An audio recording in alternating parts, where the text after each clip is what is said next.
Hello everyone, welcome back to Curiosity Box. This is me Shivani.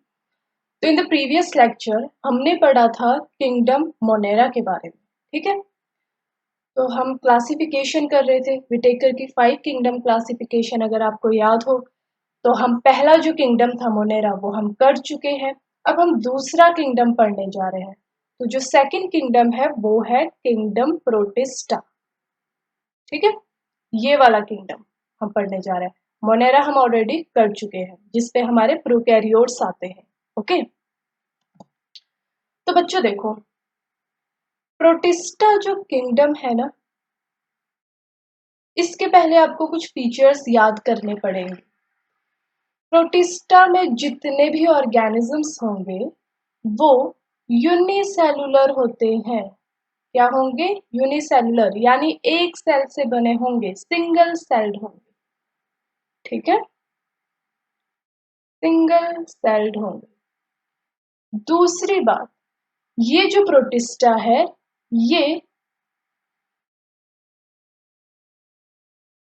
दूसरी बात, इनमें eukaryotic cell होगा. ये जो सेल्स होंगे ये यूकैरियोटिक होंगे. यूकैरियोटिक का मतलब इनके पास न्यूक्लियस होगा, वेल डिफाइंड, अच्छे से न्यूक्लियस पड़ा होगा. दूसरी चीज, इनमें सेल ऑर्गेनेलिज होंगी. राइट, उन्हीं को ही हम यूकैरियोटिक सेल्स बोलते हैं ना. देखो, मैंने बोला प्रोटिस्टा है, प्रोटिस्टा यूनिसेलुलर है. तो यूनिसेलुलर हमारा मोनेरा भी था. मोनेरा में भी हमने यही पढ़ा था कि जो मोनेरा है वो यूनिसेलुलर होता है. बट जो प्रोटिस्टा है वो यूकैरियोटिक सेल होते हैं. यूनिसेलुलर मतलब सिंगल सेल तो है, पर जो सिंगल सेल है वो यूकैरियोटिक है, यानी कि उसमें वेल डिफाइंड न्यूक्लियस है और सारी की सारी सेल ऑर्गेनेलिज है.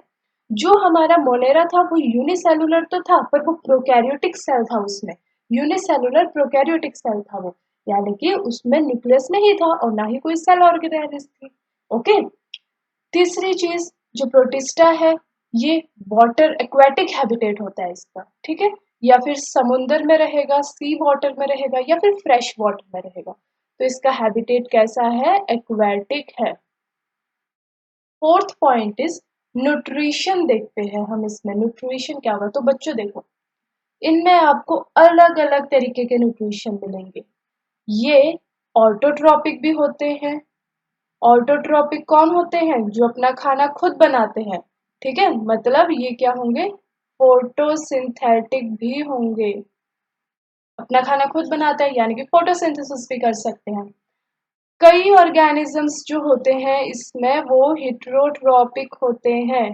हिट्रोट्रॉपिक मतलब दूसरे पे डिपेंड होते हैं खाने के लिए, किसी को खाएंगे, किसी और ऑर्गेनिज्म को. ओके, तीसरी जो एक यूनिक सा इनमें न्यूट्रिशन होता है वो होता है मिक्सोट्रॉपिक. मिक्सोट्रॉपिक बच्चे क्या होता है? देखो, मिक्सोट्रॉपिक मिक्स से आया है. ठीक है, तो ये किसका मिक्सचर है? ये है ऑटोट्रॉपिक और हेटेरोट्रॉपिक का मिक्सचर, यानी कि ये ऑर्गेनिजम्स ऑटोट्रॉपिक भी होंगे और हेटेरोट्रॉपिक भी होंगे. तो इसके एग्जांपल अभी आप लिख लो. यूग्लिना, जो यूग्लिना है ना वो मिक्सोट्रॉपिक है. अभी हम धीरे धीरे जब आगे पढ़ेंगे तो हमें और क्लियर होता जाएगा. ठीक है, कि यूग्लिना क्या है, कहाँ से आया है, सब कुछ हम पढ़ेंगे. तो अभी आपको ये बातें याद रखनी है. तो बच्चों, जो प्रोटिस्टा है उसको हम 5 ग्रुप्स में पढ़ेंगे. ठीक है, पहला है हमारा क्राइसोफाइट, दूसरा है हमारा डाइनोफ्लैजिलेट, तीसरा यूग्लिनॉइड्स, चौथा स्लाइम मोल्ड्स और पांचवा है हमारा प्रोटोजोन्स. तो इन पांचों को आपने याद करना है और हम पांचों को अलग अलग पढ़ेंगे. पहले हम क्राइसोफाइट को पढ़ते हैं. तो बच्चे, जो क्राइसोफाइट्स होते हैं ना उनमें फोटोसिंथेसिस होता है, यानी कि ये क्या है? ऑटोट्रॉप्स है, अपना खाना खुद बना रहे हैं. जो डाइनोफ्लैजिलेट है उनमें भी फोटोसिंथेसिस होता है, ये भी अपना खाना खुद बना रहे हैं. जो यूग्लिनॉइड्स है ना बच्चों, वो है मिक्सोट्रॉप. ठीक है, बताया था पहले कि इनमें यूग्लिना पढ़ा था ना हमने, तो वो क्या है? मिक्सोट्रॉप है. अब ये जो स्लाइम मोल्ड है ये हेटेरोट्रॉप है, दूसरों पे फूड फीड करेगा। जो प्रोटोजोन है वो भी हेटेरोट्रॉप है, ये भी दूसरे को खाएगा। क्राइसोफाइट के एग्जाम्पल देख लो, डायटम और डेस्मिड। डाइनोफ्लैजिलेट की गोनियोलेक्स, यूग्लिनॉइड्स की यूग्लिना, स्लाइम मोल्ड्स की स्लाइम मोल्ड होता है एक प्लाज्मोडियम, याद रख लो प्लाज्मोडियम, वो इसकी एग्जाम्पल है। प्रोटोजोन्स की बहुत सारी एग्जाम्पल है, दो अभी आप याद करो, बाकी हम आगे पढ़ेंगे, पैरामीशियम और अमीबा। तो यहाँ देखो ये रहा पैरामीशियम, तो पैरामीशियम आपको कुछ इस तरीके से दिखेगा। अमीबा ये रहा, अमीबा तो आप कब से करते आ रहे हो, अमीबा ये रहा, इस तरीके से दिखेगा, इर्रेगुलर सी शेप होगी। यूग्लिना हमारा ये रहा, ठीक है। तो ये हमने देख लिए कौन कौन से ग्रुप्स है। पहला कौन सा है, क्राइसोफाइट। क्राइसोफाइट के अंदर कौन कौन सी एग्जाम्पल है, डायटम और डेस्मिड। तो पहले हम क्राइसोफाइट को पढ़ते हैं। तो बच्चों जो क्राइसोफाइट्स होता है इसकी एग्जाम्पल हमने देखी डायटम और डेस्मिड। तो पहले देख लेते हैं कि ये होता क्या है। क्राइसोफाइट बच्चों आपको ना, पहले हम डायटम के बारे में पढ़ते हैं, डायटम के बारे में पढ़ेंगे, ठीक है। तो डायटम पढ़ने से पहले हम पहले देख लेते हैं क्राइसोफाइट्स एक्चुअल में इतने ज्यादा क्यों इतने फेमस है। जैसे डायटम्स हो गया, ये बहुत ही ज्यादा काम के होते हैं। क्राइसोफाइट्स जो होता है वो चीफ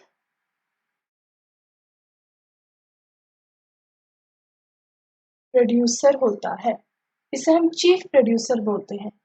किसका चीफ प्रोड्यूसर, बच्चों ये बहुत ही ज्यादा फोटोसिंथेटिक होता है, बहुत फोटोसिंथेसिस करता है, ठीक है, इसलिए इसको चीफ प्रोड्यूसर भी बोल देते हैं ऑफ अर्थ। मतलब जो ज्यादातर फोटोसिंथेसिस हो रही है हमारे अर्थ में वो कौन कर रहे हैं, क्राइसोफाइट्स कर रहे हैं। डेस्मिड को हम गोल्डन एल्गी भी बोल देते हैं, ठीक है। तो सबसे पहले हम डायटम्स की बात करते हैं। डायटम्स बच्चों आपको ना बहुत ही ब्यूटीफुल तरीके से दिखाई देंगे, मतलब इनकी जो शेप होती है ना वो बहुत ही ब्यूटीफुल होती है, मतलब बहुत सुंदर सुंदर डिजाइन होंगे इनमें। इस तरीके से देखो, ये आपको दिख रहे हैं, तो आप इनको देखो कितने अलग अलग शेप के हैं, ये बहुत सुंदर सुंदर डिजाइन है ना, ये देखो इनके ऊपर ऑर्नामेंटेशन होती है, अलग अलग तरीके से डिजाइन्स बने होंगे, जैसे कारीगरी नहीं की होती। जैसे आप कहीं जाते हो, किसी मॉन्यूमेंट में जाते हो, कहीं घूमने, कहीं हिस्टोरिक साइट्स में जाते हो, तो वहां पे क्या होता है, जो मूर्तियां होती है उनके ऊपर छोटे छोटे डिजाइन बनाए होते हैं, कारीगरी की होती है। वैसे ही इन डायटम्स के ऊपर बहुत अच्छे अच्छे डिजाइन होते हैं, ठीक है। तो ये क्या होते हैं, बहुत ऑर्नामेंटल होते हैं, ऑर्नामेंटल होते हैं, और वेरियस शेप के होते हैं, शेप एंड साइज, अलग अलग शेप के होंगे, अलग अलग साइज के होंगे, ठीक है। दूसरी चीज जो हमें याद रखनी है, डायटम बच्चों इसकी जो वॉल होती है ना, वॉल डायटम्स की वो बहुत ही ज्यादा हार्ड होती है। और हार्ड किस लिए होती है, क्योंकि उनकी जो सेल वॉल होती है उसमें सिलिका प्रेजेंट होता है। क्या प्रेजेंट होगा, सिलिका प्रेजेंट होगा। तो अगर मैं यहाँ पे, ये रहा एक मेरा डायटम, ये मैंने एक डायटम आपको दिखा दिया, तो ये जो इसकी वॉल है ये बहुत ही ज्यादा हार्ड है। ये जो दिख रही है आपको, ये वॉल बहुत ज्यादा हार्ड है। और किससे बनी है, ये सिलिका से बनी है, और सिलिका बहुत हार्ड होता है, ओके। अब जब हम इस सिलिका को, पहले इसके एक डायग्राम हम देखते हैं। ये मैंने बना दिया डायटम, ये कुछ इसकी जो वॉल होती है ना वो कुछ इस तरीके से होगी, एक मेरे पास ये होगा और एक मेरे पास ये रहा दूसरा। तो जैसे साबुन का डब्बा नहीं होता, सोप बॉक्स, वैसे ही जैसे हम सोप बॉक्स को बंद कर देते हैं ना, जैसे ये रहा मेरा नीचे वाला जिसपे मैंने सोप रखा हुआ है, और दूसरा है मेरा ऊपर वाला जो लिड है, तो ये वैसे ही उसको इस तरीके से कवर कर लेता है। और ये जब ये सिलिका की जो ये वॉल है ये जब कवर कर लेती है तो बहुत ही ज्यादा इसको प्रोटेक्शन मिल जाती है, ठीक है। इसलिए बहुत इजीली ये ब्रेक नहीं होता। और ये जो ये वॉल है ये किससे बनी होगी, हमारी सिलिका से बनी होगी, ओके। तो ये आपको याद रखना, क्योंकि कई बार ये क्वेश्चन पूछ लेते हैं कि जो डायटम्स है उसकी सेल वॉल किससे बनी होती है? सिलिका से बनी होती है। बहुत बार ये क्वेश्चन आता है। ओके, दूसरी बात, जब ये अब क्या होता है, देखो ये ना बहुत ज्यादा ओशियन में होते हैं, ये अर्थ है ना, यहाँ पे ओशियन लिख दो, ओशियन में बहुत ज्यादा प्रेजेंट होते हैं, ठीक है, जो डायटम्स होते हैं। अब ओशियन में क्या होता है, बहुत सालों, ये तो बहुत ही पुराने ऑर्गेनिजम्स हैं, तो क्या होता है धीरे धीरे ना ये डिपॉजिट होने शुरू हो जाते हैं। ओशियन का ये सरफेस है तो इसके ऊपर बहुत सारे डायटम विद टाइम धीरे धीरे डिपॉजिट होना शुरू कर जाएंगे, ठीक है, और बहुत ही हार्ड सा सरफेस बना देते हैं। तो इसको हम बोलते हैं डायएटमस, डायएटमस अर्थ या सॉइल बोल देते हैं, डायएटमस सॉइल। तो जब हम इसको क्रश करेंगे ना तो कुछ इस तरीके से दिखाई देगा हमें, ठीक है। तो ये डायएटमस सॉइल जो होता है ये बहुत ही ज्यादा यूजफुल होता है हमारे लिए। कैसे यूजफुल होता है? क्योंकि ये पॉलिशिंग में काम आता है, अगर किसी चीज को पॉलिश करना हो, ठीक है, और सिरप्स में काम आता है ये, राइट, और ये हमारे काम आता है फिल्ट्रेशन में, ऑयल सिरप्स है यहाँ पे, एंड फिल्ट्रेशन में ये काम आता है।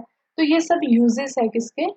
हमारे डायटम्स के। ओके, तो ये सब हमने चीजें पढ़ ली डायटम के बारे में। अब है हमारा डेस्मिड। डेस्मिड इस तरीके से दिखाई देगा। डेस्मिड को बच्चे मैंने जैसे आपको यहाँ पे भी बताया था, इसको हम गोल्डन एल्गी बोलते हैं। क्या बोलते हैं? Golden algae. ये भी फोटोसिंथेटिक होगा, है ना, बताया था जो क्राइसोफाइट्स होते हैं दे आर फोटोसिंथेटिक। डायटम भी फोटोसिंथेटिक है, खाना खुद बनाएगा अपना। तो यहाँ पर लिख देती हूँ मैं, भूल ना जाओ तुम, फोटोसिंथेटिक, क्योंकि पूरे क्राइसोफाइट पढ़ रहे हैं ना, तो क्राइसोफाइट तो फोटोसिंथेटिक है। देखो ये भी जो है ये भी फोटोसिंथेटिक है। आप ये डायग्राम में देखो ग्रीन कलर है, मतलब ग्रीन पिगमेंट है तो फोटोसिंथेटिक होगा ही होगा, क्योंकि क्लोरोफिल प्रेजेंट होगा ना ग्रीन कलर है तो। सो दिस इज फोटोसिंथेटिक लिख लिया हमने। और ये थोड़ा सा ना गोल्डन सा दिखता है, ठीक है, येलोइश ब्राउन सा दिखेगा, गोल्डन कलर का दिखेगा, इसलिए इसे हम गोल्डन एल्गी बोल देते हैं, राइट। नेक्स्ट बच्चे हमारे पास आ जाता है डाइनोफ्लैजुलेट्स। डाइनोफ्लैजुलेट्स जो होते हैं ये भी हमारे फोटोसिंथेटिक होंगे, मतलब फोटोसिंथेसिस करेंगे, खाना खुद बनाएंगे। अब बच्चों जो डाइनोफ्लैजुलेट्स है ना, इसको अगर मैं देखूं, ये देखो आप इस डायग्राम को देखो, कितने कलरफुल से दिख रहे हैं, है ना, अलग अलग कलर के हैं, कोई ब्लू है, कोई पिंक है, कोई येलो है। तो जो डाइनोफ्लैजुलेट्स होते हैं बहुत कलरफुल होते हैं, ये इनका एक कैरेक्टरिस्टिक फीचर है। ये क्या होंगे? कलरफुल होंगे। येलो कलर का होगा, ठीक है, रेड कलर के भी होंगे, ब्लू कलर के भी होंगे, और ब्राउन कलर के भी होंगे, बहुत अलग अलग कलर के होंगे, बहुत कलरफुल होते हैं डायनोफ्लैजुलेट्स। अब बच्चे ये जो डायनोफ्लैजुलेट है ये मैंने एक यहाँ पे डायग्राम आपको दिखा दी, ये अपने आप को ना कवर करके रखता है, ठीक है, कवर करके रखेगा, कुछ इस तरीके से हमें दिखेगा ये। अगर मैं इसको माइक्रोस्कोप में देखूँ ना, वैसे तो बहुत छोटे होते हैं ये, अगर मैं इसको माइक्रोस्कोप में देखूँ तो कुछ इस तरीके से दिखता है, अपने आप को बड़ा प्रोटेक्ट करके रखता है ये, ठीक है, बड़ी प्रोटेक्शन में होती है ये, देखो यहाँ पे भी इसी तरीके से है। तो ये जो प्रोटेक्शन होती है, ये जो इस तरीके से कवरिंग होती है, ये सेलुलोजिक वॉल होती है, ठीक है, वॉल, सेलुलोजिक वॉल से अपने आपको कवर करके रखेगा। इसको कई बार हम थिक्का भी बोल देते हैं, क्या बोल देते हैं? थिक्का बोल देते हैं। और इसमें हमारे पास दो फ्लैजिला होते हैं, रिमेंबर दैट। तो ये दो फ्लैजिला किस तरीके से होंगे? एक मेरे पास बच्चों फ्लैजिला यहाँ पर होगा, राइट, एक फ्लैजिला मेरा थोड़ा इस तरीके से, मतलब दिख रहा है आपको, ट्रांसवर्स, मतलब ये मेरा सपोज कर लो, ये रहा मेरा ऊपर वाला पार्ट, ये रहा नीचे वाला जो मैंने बनाया, तो एक फ्लैजिला बीच में इस तरीके से ट्रांसवर्स होगा, ठीक है। तो ये आपको देख रहे हो ये वाला, ये क्या है? Transverse flagella. तो दो फ्लैजिला है, एक ट्रांसवर्स है और एक इस तरीके से हॉरिजॉन्टल, सॉरी लॉन्गिट्यूडनल,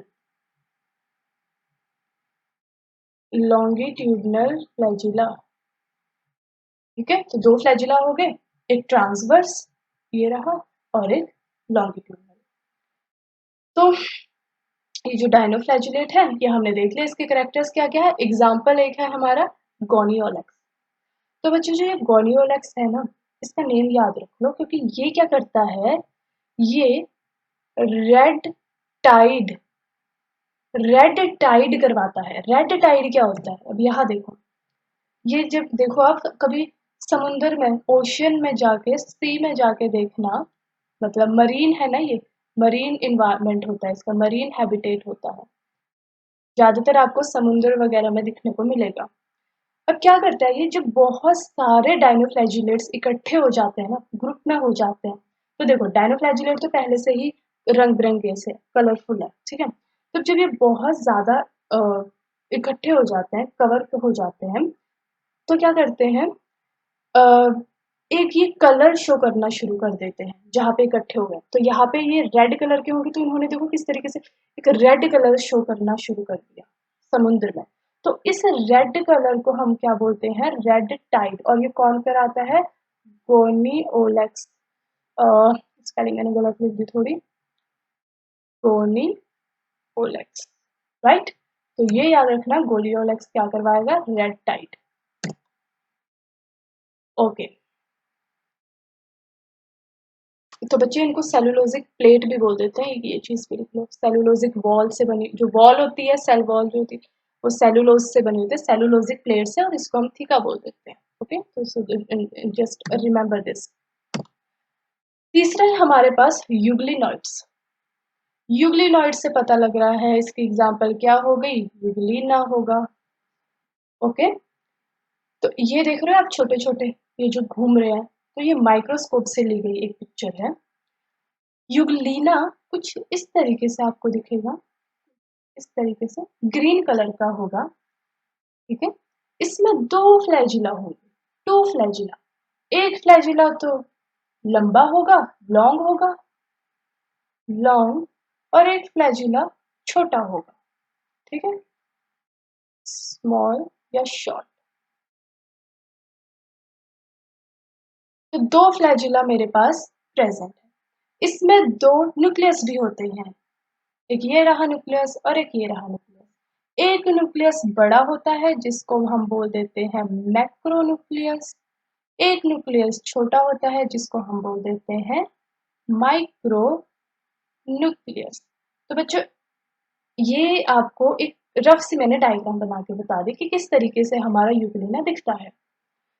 अब यहाँ देखो आप यूग्लिना को, तो ये ग्रीन कलर के दिखाई दे रहे हैं, तो ग्रीन कलर के दिखाई दे रहे हैं, तो क्या समझ रहे हो आप इससे, कि ये फोटोसिंथेटिक होंगे, खाना खुद बनाएंगे, है ना। बट ये होते तो फोटोसिंथेटिक है, जब सूरज की किरणें निकली होती है, जब धूप निकली होती है, जब इनके पास लाइट प्रेजेंट होती है, तो ये फोटोसिंथेसिस करके अपना खाना बना लेते हैं। पर ये थोड़े से तेज है, जब लाइट अगर नहीं है तो क्या ये मर जाएंगे, नहीं। ये क्या करते हैं, जब लाइट नहीं होती तो दूसरे ऑर्गेनिजम्स जो इनके आसपास है उनको खाना शुरू कर देते हैं, तो तब हम इसको क्या बोलेंगे, हिट्रोट्रॉपिक। तो इसमें फोटोसिंथेटिक मोड ऑफ न्यूट्रिशन भी है और हिट्रोट्रॉपिक मोड ऑफ न्यूट्रिशन भी है। तो दोनों मोड ऑफ न्यूट्रिशन आ गए, तो इसको हम क्या बोल देते हैं कि इनका मोड ऑफ न्यूट्रिशन क्या है, मिक्सोट्रॉपिक है, राइट।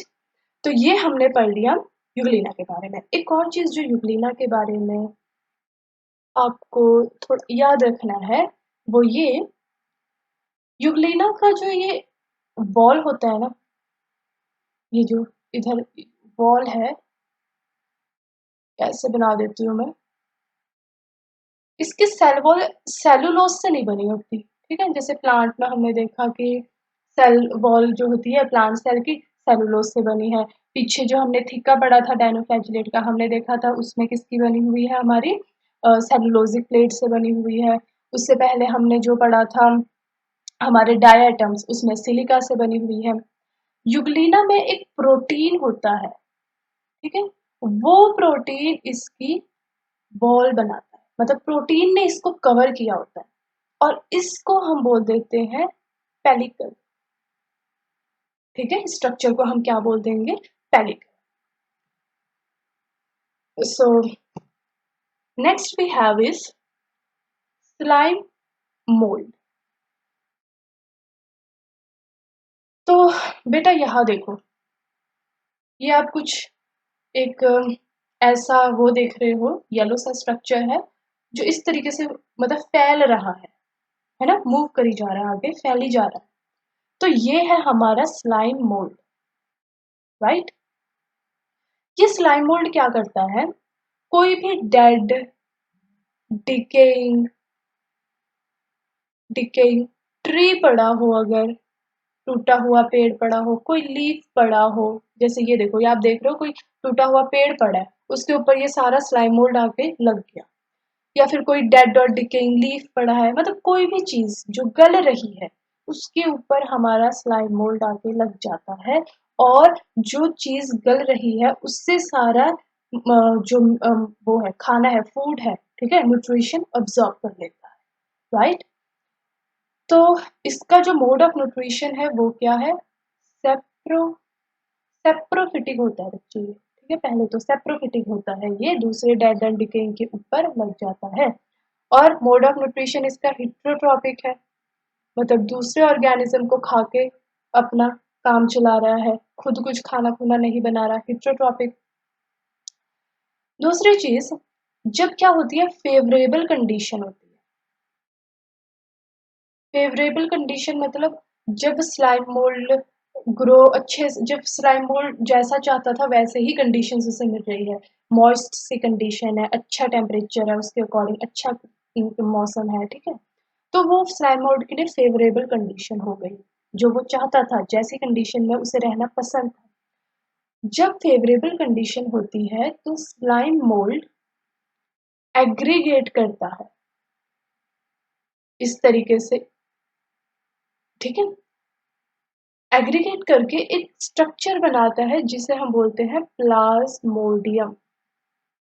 Remember, Plasmodium. लेकिन जब अनफेवरेबल कंडीशन आती है, अनफेवरेबल कंडीशन, अनफेवरेबल कंडीशन मतलब स्लाइम मोल्ड जिस जो टेम्परेचर या जो इन्वायरमेंट स्लाइम मोल्ड को चाहिए था वैसा नहीं है, तो वो अनफेवरेबल कंडीशन आ गई। तो अनफेवरेबल कंडीशन में क्या होगा, ये स्पोर्स बनाना शुरू करेगा, ठीक है, स्पोर्स बनाएगा। और जब फेवरेबल होगा तो एग्रीगेट करेगा। एग्रीगेट मतलब होता है इकट्ठे हो जाना, जैसे देख रहे हो ना इकट्ठे हुए पड़े हैं, तो ऐसा नहीं ये पूरा एक है, ये बहुत सारे क्या कहते, जो स्लाइम मोल्ड है वो इस तरीके से, देखो इस तरीके से ये आगे फैल रहा है, एग्रीगेट कर रहा है।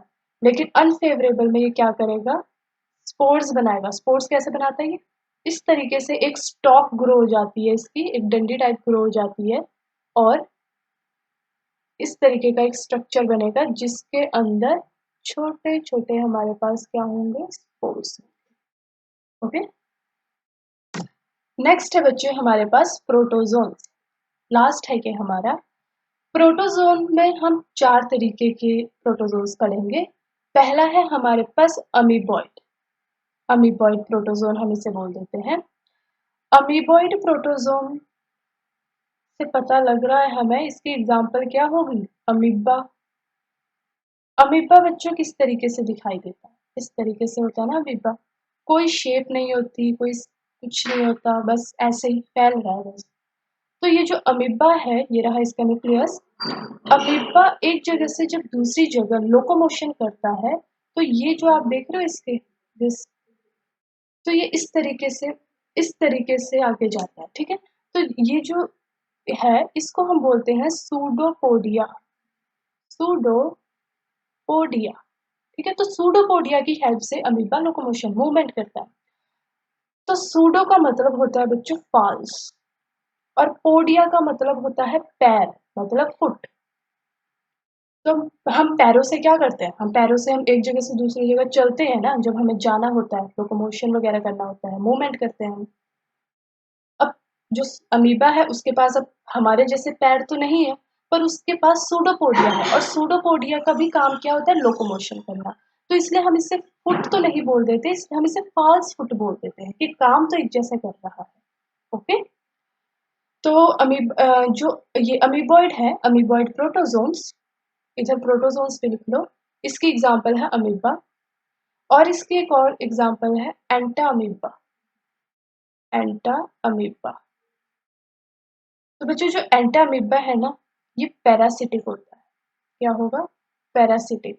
क्योंकि जो प्रोटोजोन्स है उनकी मैंने न्यूट्रिशन बताया था, प्रोटोजोन्स का न्यूट्रिशन क्या होता है? हीटरोट्रॉपिक होते हैं ना, ये दूसरे ऑर्गेनिज्म पे जाके उसको खाते हैं। तो एंटा अमीबा इज पैरासिटिक, ये दूसरे लिविंग ऑर्गेनिज्म पे जाके उसको उस पे फीड करता है, तो पैरासिटिक है, डिसीजेस भी कॉज कर देता है कई बार एंटा अमीबा। ओके, दूसरा है हमारे पास बच्चों सिलिएटेड प्रोटोजोन। सिलिएटेड प्रोटोजोन के नेम से ही पता लग रहा है इसमें क्या होगा? सीलिया होगा। सीलिया, ये देखो, ये देख रहे हैं छोटे छोटे छोटे छोटे, ये क्या है? ब्लैक कलर के, ये है मेरे पास सीलिया। सीलिया भी आगे मूवमेंट वगैरह में काम करते हैं। और किसमें है ये? पैरामीशियम। तो ये जो आप देख रहे हो ना, ये पैरामीशियम है।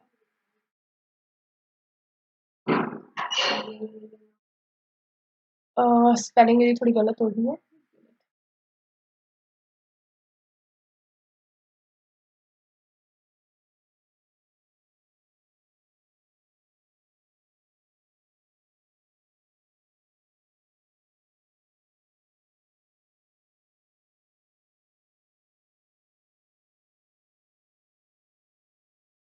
तो ये जो हमारा पैरामीशियम है, ये सिलेटेड प्रोटोजोन की एग्जांपल है।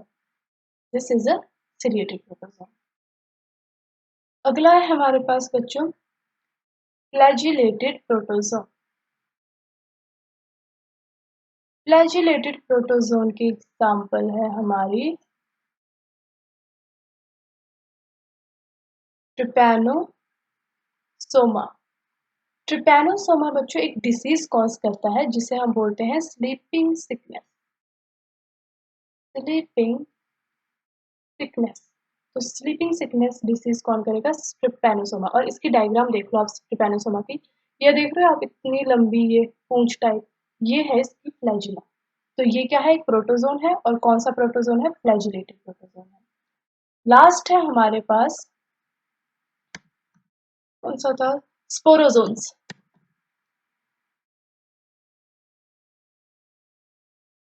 स्पोरोजोन्स में क्या होंगे? स्पोर्स बनेंगे। तो ये देखो, ये स्पोर्स बन रहे हैं, और ये किस में होता है? प्लाज्मोडियम में। तो ये कंफ्यूज मत हो जाना, स्लाइम मोड वाला प्लाज्मोडियम, ये वो वाला प्लाज्मोडियम है जो मलेरिया कॉज करता है। तो आपको याद, अगर आप पढ़ा होगा आपने मलेरिया की जो पूरी साइकिल होती है, तो एक प्लाज्मोडियम वाइवेक्स नेम का एक प्रोटोजोन होता है जिसका पूरा नाम है प्लाज्मोडियम वाइवेक्स। तो वो अपनी लाइफ साइकिल में, जब उसकी आप लाइफ साइकिल पढ़ते हो ना, अपनी लाइफ साइकिल में एक बार इस तरीके से स्पोर्स बनाता है। ठीक है, तो इसको हम बोलेंगे स्पोरोजोन्स। तो यहाँ पे हमारा लेक्चर खत्म हो गया। I hope you like the lecture.